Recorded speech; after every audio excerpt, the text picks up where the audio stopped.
tóc đó. Tóc đi con chảy đi.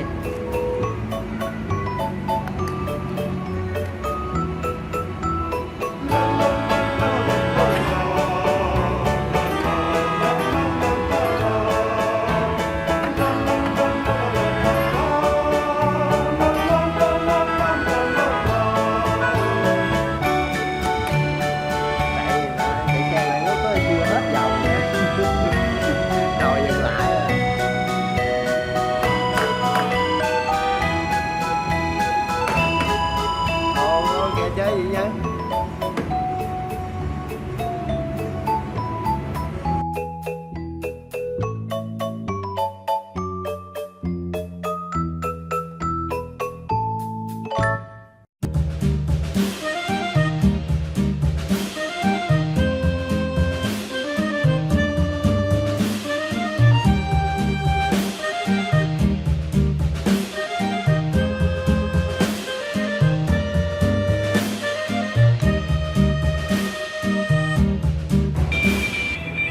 Chạy thôi, chạy nha.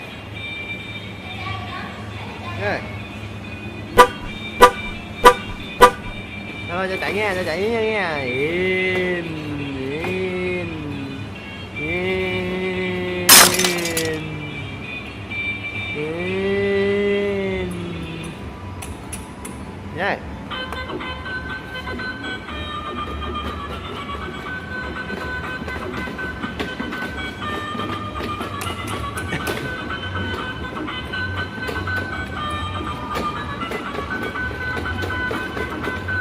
Yeah.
Father and I went down to camp along with Captain Gooding, and there we saw the men and boys as thick as hasty pudding. Yankee Doodle, keep it up, Yankee Doodle, mind the music and the step, and with the girls be handy.